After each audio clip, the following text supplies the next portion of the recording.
Hey, everybody, this is Brian. Welcome back to Cryptid Creatures Podcast. This is my co-host, Todd. What's going on, Todd? Hey, Brian, what's happening, man? Oh, man, living the dream. Right on, me too. Been looking at a lot of stuff online and seeing a lot of stuff about some encounters going on and talking to some people. Good. And we need to get some more people on here. Yeah, getting excited about getting some people on the show for sure. Yeah. Trying to get some hold of some people.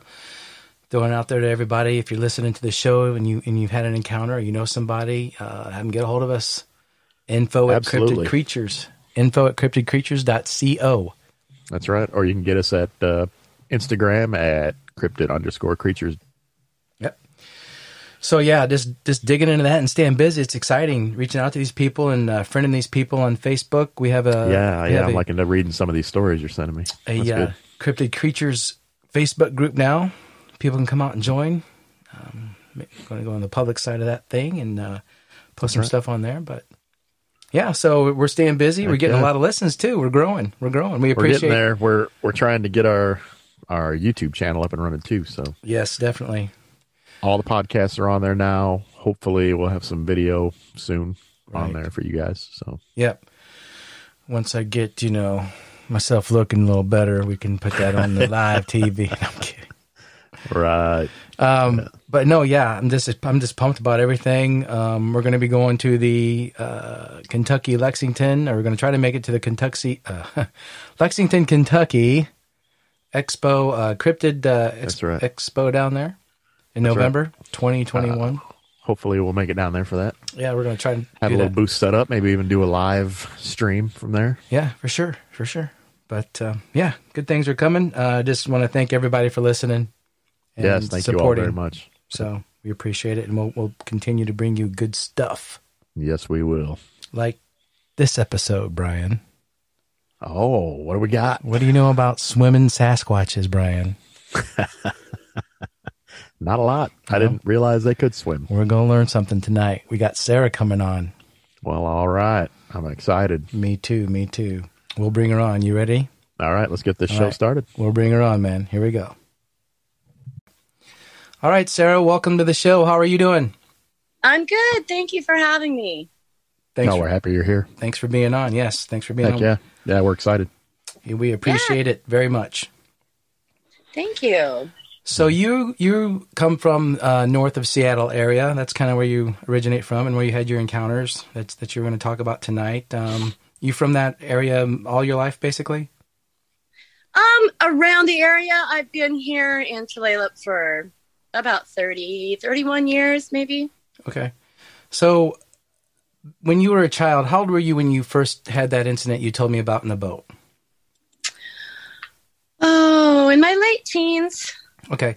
So before you saw that, and then before you had your incident, your other incident, before we get going here, did you believe in Bigfoot at the time or have knowledge of Bigfoot? I hadn't had any sightings firsthand, but I believe that they probably existed, at least at one time, because there were so many people I'd known that had seen them, and so many Native American, legends going all the way back of these being a real creature in the environment. So I kind of figured they probably did exist. I didn't know if I'd ever see one. Mm-hmm. Well, why don't you tell us about your first incident when you were younger in the boat, like you were telling me about?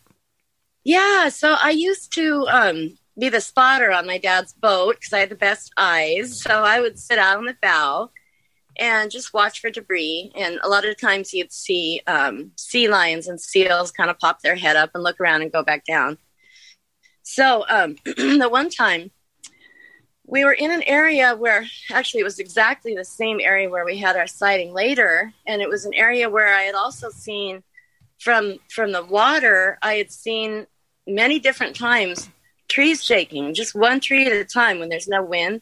So that was weird. But this day, I was watching and I saw a head pop up and immediately recognized, through the binoculars, it wasn't a pinniped of any kind. It was a larger head and it was primate looking. And it just happened so quickly before I could alert anybody and point it out he'd gone down. So I didn't know what to think of that. I just kind of chalked it up to whatever. But how long did it Did it stay above water? Maybe 4 or 5 seconds, just to pop its head up, kind of look around, and went right back down. And was this during the daylight when this happened? And how far away do you think his face was when you saw that? Probably about 20 or 30 yards. Maybe not quite enough to make out detail, but you knew it was kind of primate looking anyway? Or right. With the binoculars, I had a pretty good set of binoculars, and you know, it was obvious to me it was a primate. So you saw it with the face. binoculars, okay? Yeah. Okay, gotcha. Wow. Okay. But you know, like I said, he went down so quickly before I could say, "Dad, look!" It went back down. So, and I never saw it come back up again. Did you tell your dad about it? Oh yeah, I tried to get his attention. You know, he was busy working, but he just kind of shrugged. I don't know what he thought of it. So right in that same area, I guess it would have been about maybe 5 years later, I was with my son, who was 5 years old at the time, and a couple of my nieces, one of their husbands, another nephew. They were all 18, 19. And it was an early morning. It was about 9:30. It was in April of 94. And we all got in the car and went down to a local area here on the reservation. It's just private tribal land, you know, so there's no houses around. And we were the only people there. And so we had to pull quite a ways down off the highway anyway. And you get to a point where you can park, and it's kind of back in the trees overlooking the water. But it's sort of up on the hillside. So from down at the beach, you can't really see, you know, who's up there. But anyway, as we got out, we noticed coming across the water from Camino Island was a group of what looked like just fat logs. And they were kind of cutting against the current, coming straight for the shore where we were. And so, you know, we watched for a while because anything else in the water was moving a different direction. And these were just cutting straight for where we were. And when they got to the edge of the shore, and the tide was up quite a ways, so there wasn't a whole lot of beach, but they got out and crawled on all fours up to just up the length of the beach and stood up and just kind of went up the embankment into the woods. And that was it. They disappeared in the trees. Wow. Yeah. When you say they, how many and what exactly are you talking about? Well, there were 5 of them, and I only know to call them Bigfoots. Okay. I wouldn't know any other thing to call them. So we all kind of huddled up down at the beach for a little bit and let them pass through the area. And we finally decided it was safe to try to get back to the car. And on the way up the bank, the trail took us within 8 or 10 feet of one that had stayed behind and was sitting in a tree just watching us. So I was the last one up the trail, and I just stopped. I just stopped in my tracks and took a few minutes to look him over. It was probably really only about a minute or two, but it seemed a lot longer. But I got a really good up-close look at him. Wow. They came back down and grabbed me by the arm and said, no. We're leaving. But we're not messing with these. No. Can we back up a minute? When you guys saw the 5 coming out of the water, what was your initial thought, feeling, emotion? Well, I was terrified because I didn't know what to expect from them, and they're so big. And, you know, I had my son with me. So initially I thought we'd just better go and huddle up somewhere and let them pass because I don't know what to expect from them. So, but the one that stayed behind to watch us wasn't being aggressive or didn't seem, you know, like he was going to bother us in any way. So he wasn't doing anything to scare us. We were just kind of afraid because we didn't know what to expect and we didn't know where the rest of the group went. Could you get a good look at the size of him or her, or?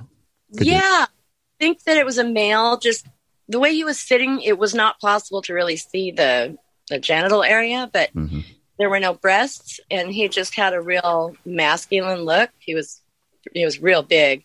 I would think if he stood up, he would have been at least 7 feet tall, based on a friend he had at the time that was 6'5", and I know if he was sitting next to this guy, he would have dwarfed him.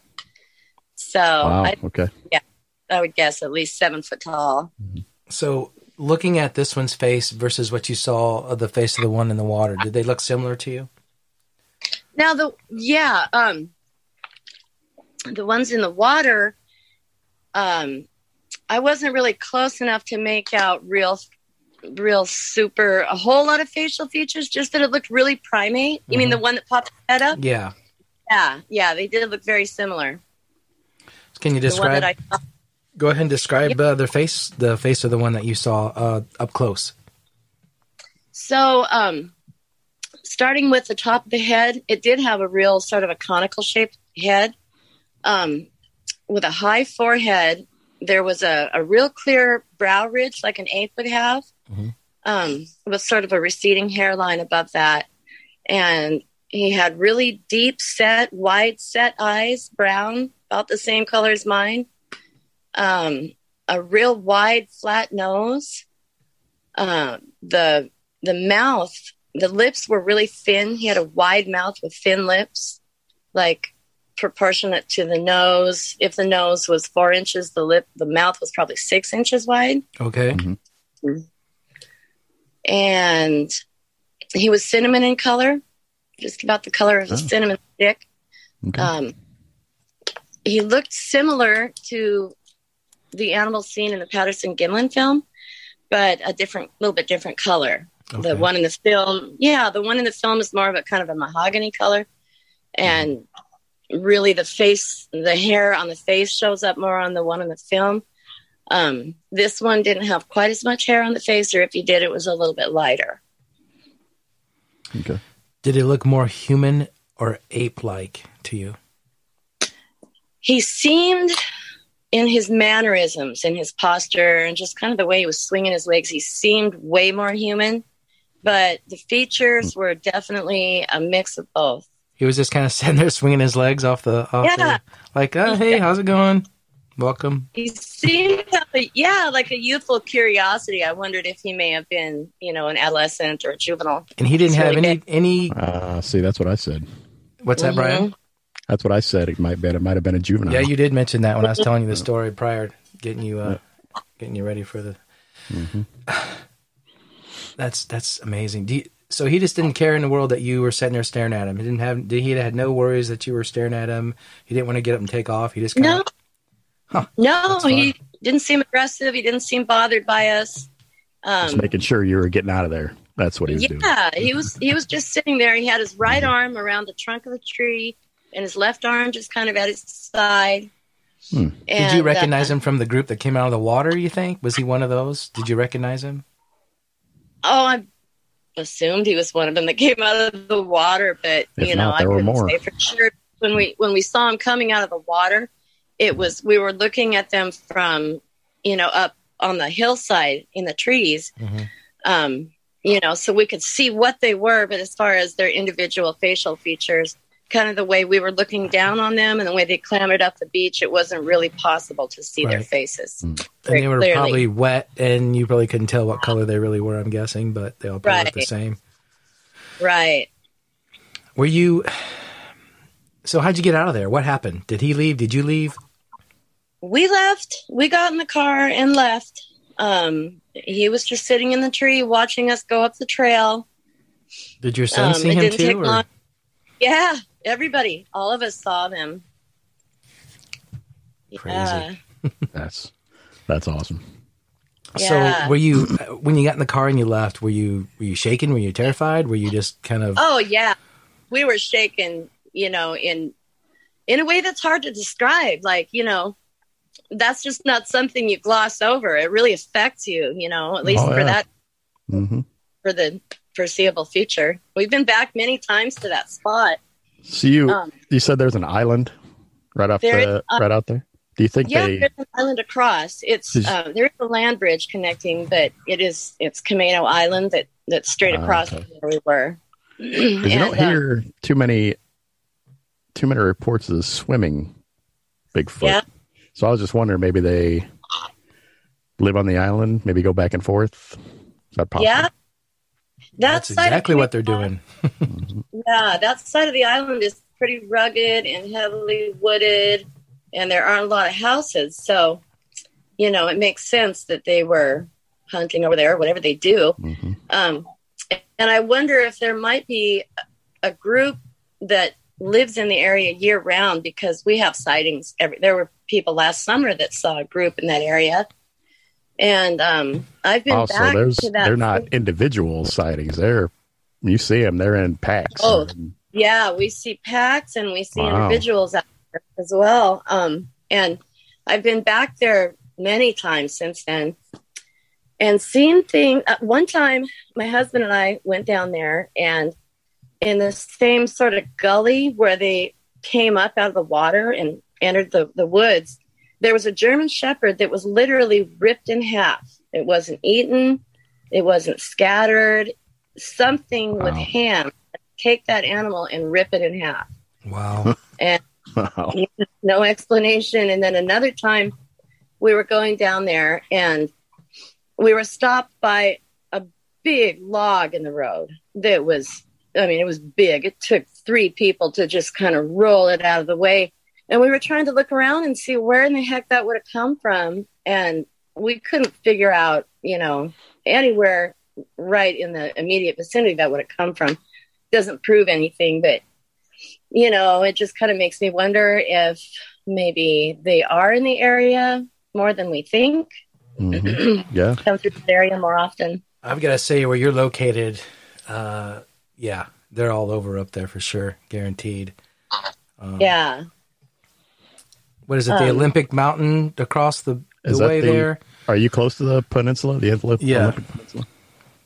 Yeah, well, we're not close to it. We go there every year on vacation. It's absolutely beautiful. But in terms of the same kind of terrain, the waterways, the forests that blanket our area, it's real similar. Okay.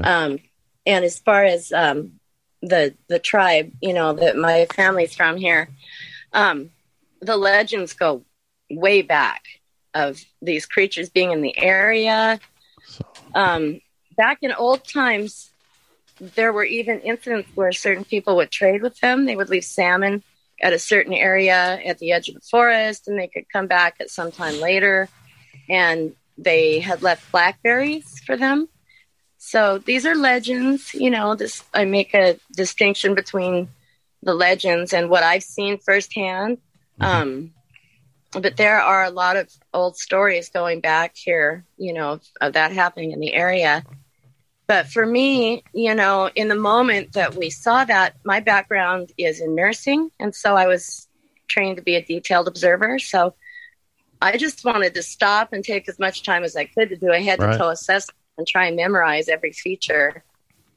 So, but that's the only sighting I've had up close. I've heard vocalizations before that I don't know what else they could have been. But yeah, that was pretty incredible. Yeah, sounds like it. So you'd be willing to definitely want to see one again sometime, I'm guessing, huh? Oh, yeah, definitely. Yeah. You don't think these things are aggressive? I think they can be, like anything. I think they can be. Territorial? Yeah, probably very territorial. I think we... That's what I thought too. Did you notice a smell when you saw this guy? Was there any kind of bad odor or any odor at all? Or there was a little bit of a wet dog smell, but the way the breeze was carrying, I think it probably kind of carried his scent parallel to where we were, so it wasn't coming straight out. But if anything, maybe just a faint wet dog smell. Mm-hmm. Makes sense. It's coming out of the water. Yeah. It probably got a little bath. Mm-hmm. Have you seen anything else up around your area, like any weird lights or dogmen or anything like that? Has there been reports of anything like that? This is also a strange area for unexplainable things in the sky. And it's hard to say. We do have a military base not far from here. Really? Practically everyone I know that's lived out here their whole life has, when you really get to know them, they'll say, yeah, we've seen things. We've seen things in the sky here. I had a friend that was a fisherman who saw a craft come out of the water in front of his boat and hover and then go back down. I've heard that story somewhere else before, a different kind of situation where something was underwater at lights and it came up and then took off. Yeah, okay. And there was even something news about another time in the same area that we had our sighting exactly by Camino Island. And I'm not sure what year this was, but it was even on the news that a lot of people saw lights in the water moving really quickly underwater. And, no one had any explanation about it. The military said they didn't have anything in the area. Of course they didn't. So, I'm sure somebody could probably research that and find it in, it would have been in the Everett Herald. It would have been on probably King 5 News. And this would have been in the early 90s. All right. But there have been a lot of weird things seen in this area. That's interesting. Oh, yeah. Sarah, I was telling you, I was in Vancouver about a month or so ago, and me and my friend did some squatching up in the woods up there. It gets pretty creepy up in those woods sometimes, and I'm sure where you're at, it's probably even more creepier. Yeah. But you're used to it, I'm sure, too. You've grown up with it. But I've grown up there. When you got just learn to have a respect for it. We don't belong way out there in the woods poking around at night. Right. Yeah. So we kind of leave them their area. What are the kind of animals you have up there? Do you have the bears, the mountain lions, all that stuff? Yeah, we do. We've got, even coming down close to the road, every year there's cougars seen. All the time we have coyotes here, but even the bears the last couple of years have been coming, especially during COVID. It seems like the wildlife has really... Yeah, see? What'd I tell you? There you go, Brian. Here. Brian has a theory that due to COVID is one of the reasons why more sightings are happening for whatever reasons. Yeah, because more people are getting out in the woods and camping, and it seems like more things are enjoying nature. And last summer somebody saw one run right across the main thoroughfare on the reservation here. See what I mean? Earlier in the year, there was a bear, seen right in several times actually in that same area. So, we've got deer that come through all the time. It's just this year has been kind of epic for wildlife in this area. I'm sure it's COVID related. Right. Well, probably that and wildfires. Yeah. It's half your state burned. Yeah, that's true. We've been fortunate here, knock on wood. Oh, that's good. Yeah, our state's been hit pretty hard. Mm-hmm. So what do you think about, we're a couple guys in Indiana, and we never really had any encounters. We're interested in, we're doing this podcast for that reason and trying to prove this out. But to you guys, it seems like it's more of a natural thing that you've just known and grown up with all your life. Is that how it is? Right. It's not like it's a big deal, as big a deal to people who, aren't around these things. No, but it's really not. The Coast Salish people have names for these creatures. It's something that's part of their terrestrial habitat, just with the eagle and the bear and the deer. Wow. It's not some fantasy that somebody made up. These are real animals that have been here as long as people have. Mm-hmm. And the native people have learned to respect them and just kind of live in harmony with them as much as possible. Go ahead. No, go ahead.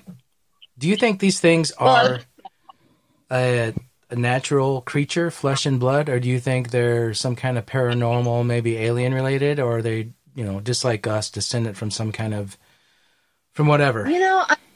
I think about that a lot. It's really hard to say.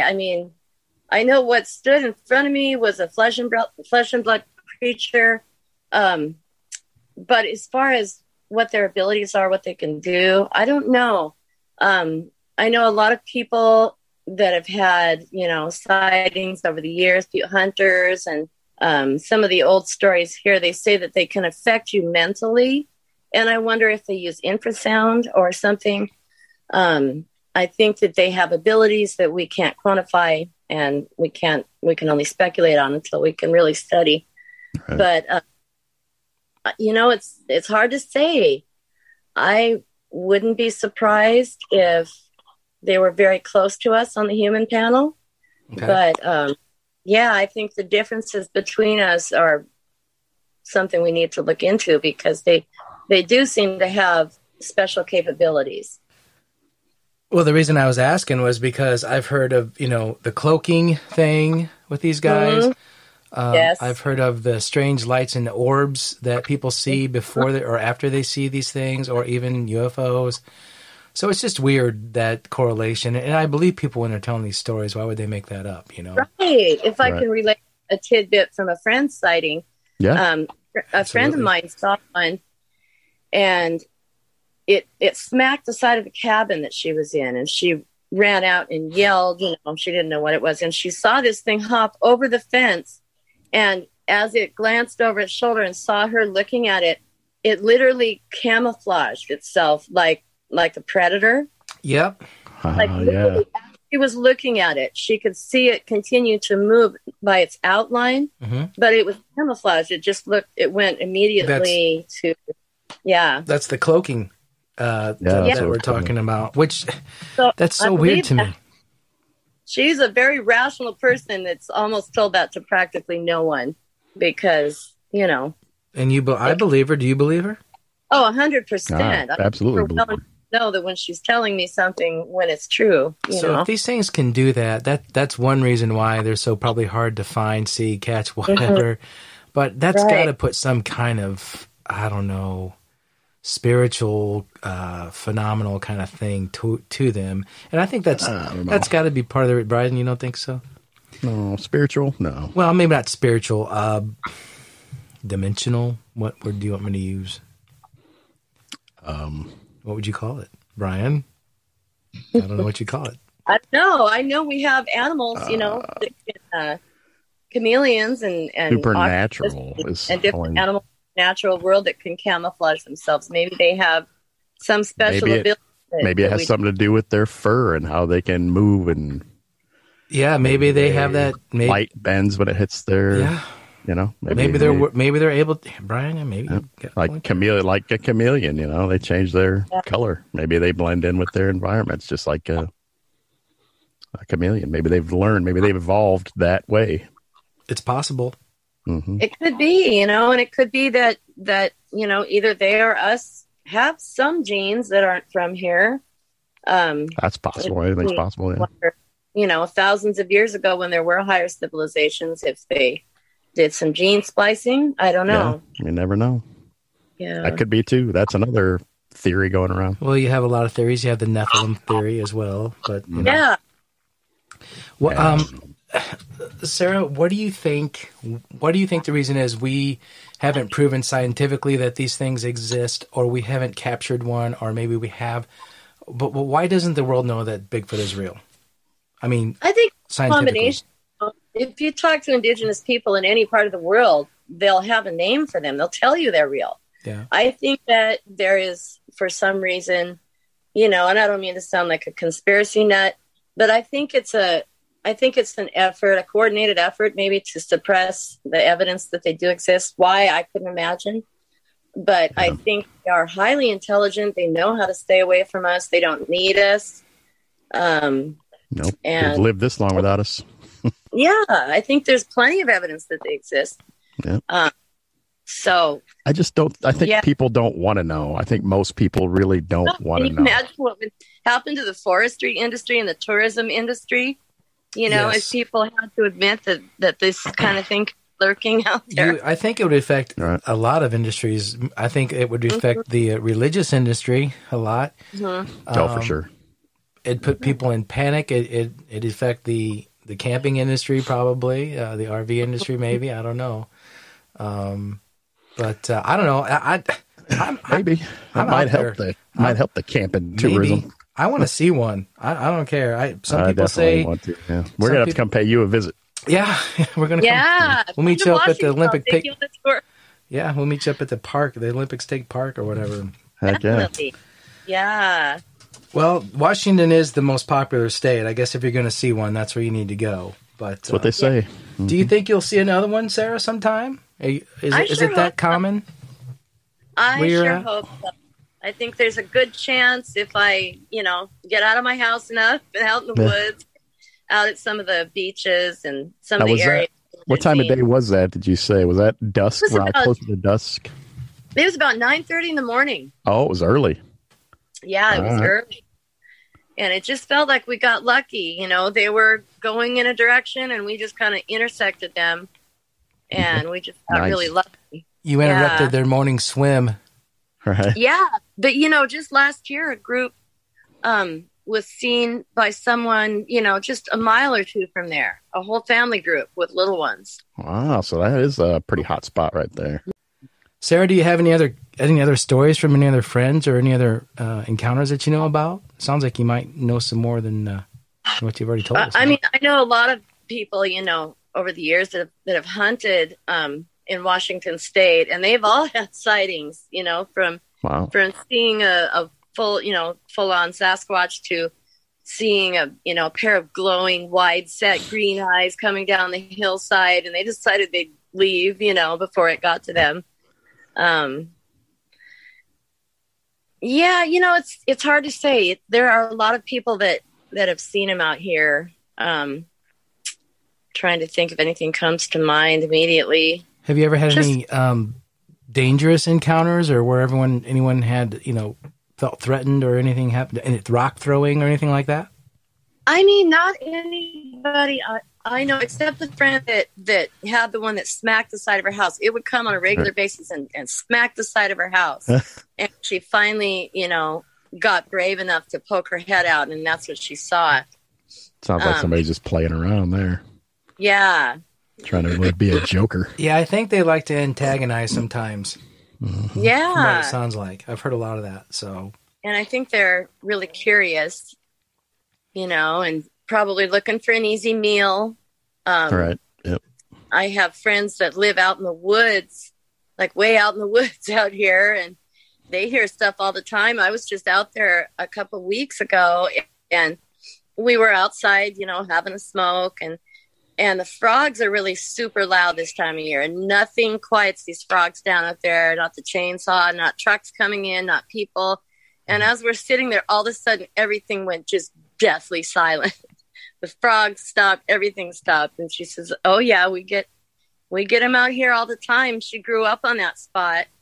And when she was a kid, when the parents would go to town, they would come, and the Bigfoots would come and harass the kids sometimes, and they'd have to hide in the house under the bed until the parents came back. Okay. But they lose pets out there. They have to keep their pets inside. They will take the dogs and cats if they're able. I've heard that. I thought they took dogs to eat them, but like you said, you found that, or you heard about that German Shepherd that was ripped in half. I don't know if the dogs are they kill them because they're the ones that alert humans to what's going on. That's kind of what we felt like. Like it was a big dog. Like it also sent a message to all the other dogs. The biggest dog on your block is, Have you ever heard any howls or any sounds, Sarah? Not here. I've heard howls over in eastern Washington, way, way up in the hills. My brother and I were fishing. I was a kid. We were out on just a little inflatable out on this little lake, just a really small lake. And I heard what could only be a Sasquatch. There's just nothing else out there that has that deep chested roar that just goes on and it reverberates in your chest. You feel it. Mm-hmm. We instantly went back to shore and got back in the truck and went home. Yeah. Somebody didn't want you hanging out there. No. That's crazy. No. I've heard more stories of people not having visual encounters, but they've heard that roar, that scream, and that's vibrating them, and that's enough to send them on their way home. Really? I mean, you feel it in your chest. It's hard to describe. Yeah, that's what everybody says. That's what makes Brian, me you want to wonder feel it in your chest, don't you, Brian? Hell yeah. I wonder if they're able to use infrasound. Yeah, they've been talking about infrasound on Expedition Bigfoot. I've heard that before, where it makes people sick to their stomach because of the way these things can. One of the guys that was on that show, it hit him really hard, and he had to go to the hospital. And everything. Yeah, that's right. Wow.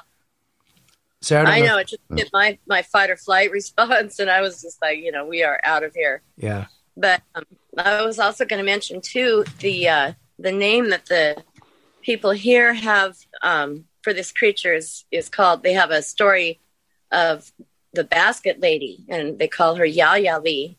And this is taught to the children from the time they're real small. And this is going way back about, how you don't venture into the forest by yourself. You don't wander off alone, because Yaya Lee will come and scoop you up in her basket and take you home and eat you. Oh. So, wow. They do. Lee, look out. Yeah. They do have, stories going way back here. And, I remember one other story too. A couple generations back, at least, someone shot one and killed it, and they buried it. And the medicine man did the ceremony over him, and gave him a burial. And they came back in the morning, and something had come and dug it up. And there were, a set of Bigfoot tracks coming in and leaving. So apparently they dug it up and took it away.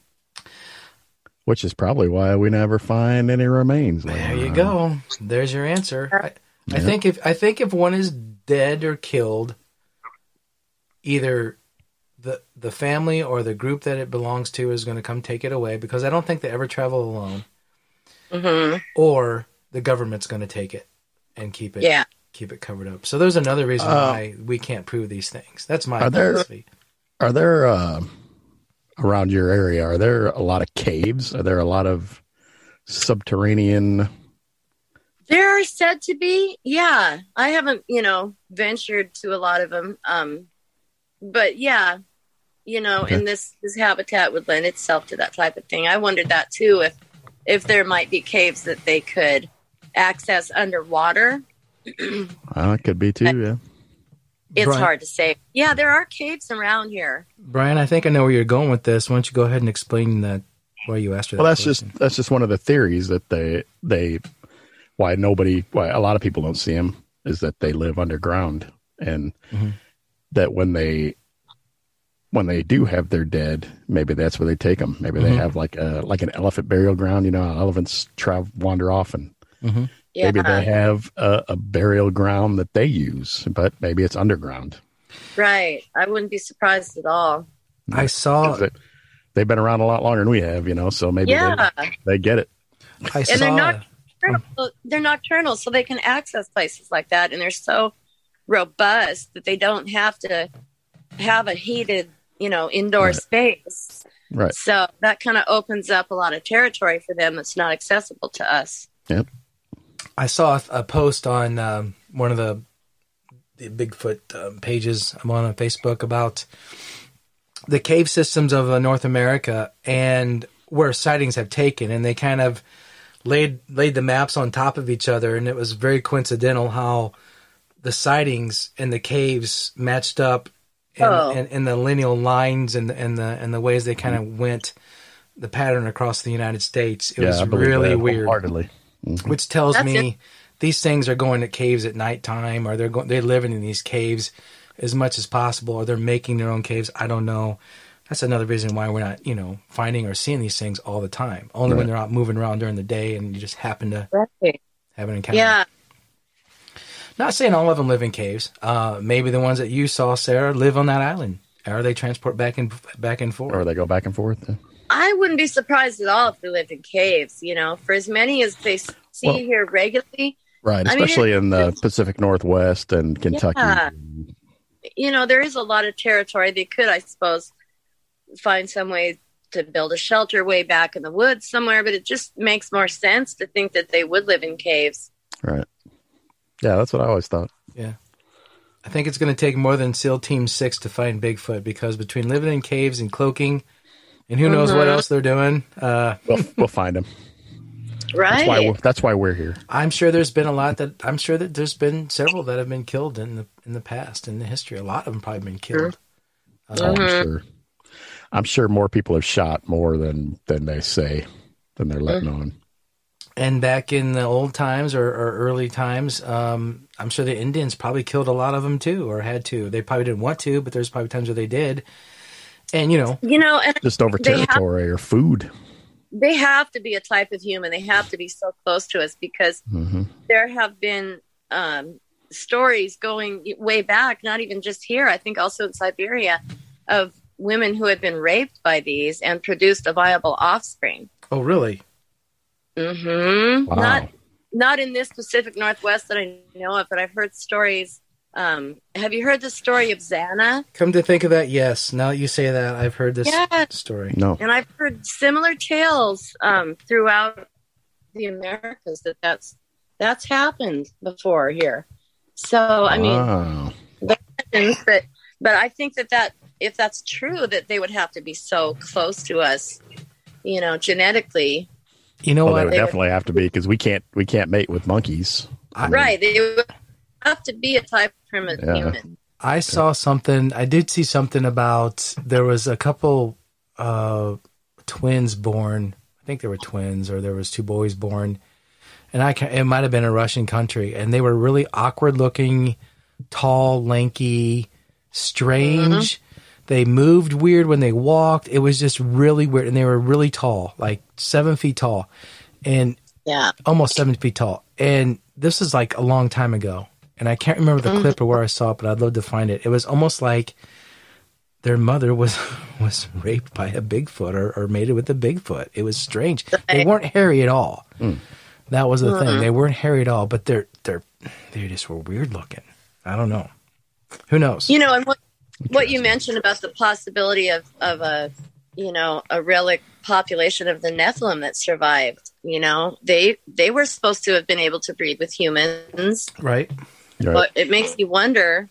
I don't know. It's just speculation. I'm not a religious person really, but when you talk about that, my mind's opened about anything. I just want to figure out what really is going on. And I've said this before. I don't have to have science or the government prove or tell me that Bigfoot's real. I just want to see one. Right. Right. Yeah, I see one with my own eyes. Yeah. Right. Yeah. That one little tiny ounce of doubt that I have, just because I haven't seen it, will be taken care of and put away. Then I can put that to rest. Exactly. Yep. It's really not doubt, but I just want a confirmation. Keep getting out there. Well, we're going to try. Sarah, we appreciate you coming on and talking to us.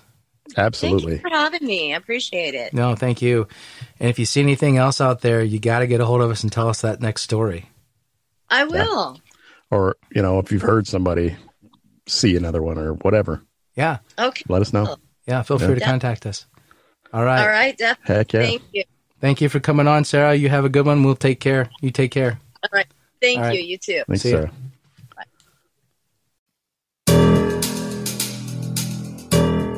Hey guys, it's Todd from Cryptid Creatures. Have you ever thought about making your own podcast? If so, you got to use Anchor. That's Anchor. The cool thing about Anchor is it's free. There's creation tools that allow you to record and edit your podcast right from your phone or your computer.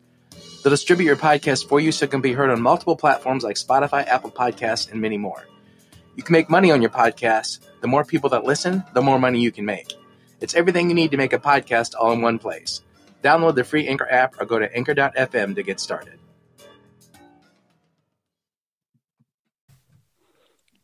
All right, everybody. That was a great show. Thank you for tuning in. And if you want to get at us, you can email us at info at cryptidcreatures.co. Right. And we're also on Facebook at Cryptid Creatures, or on Instagram at Cryptid_Creatures.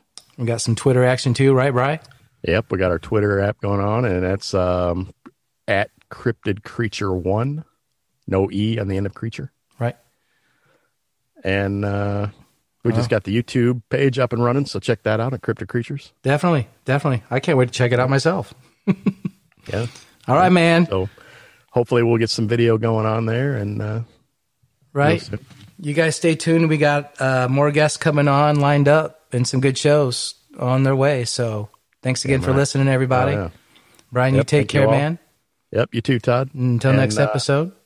You guys are out there in the woods. Keep your eyes and ears open. Let us know what you hear and see. Right on. Take care, Brian.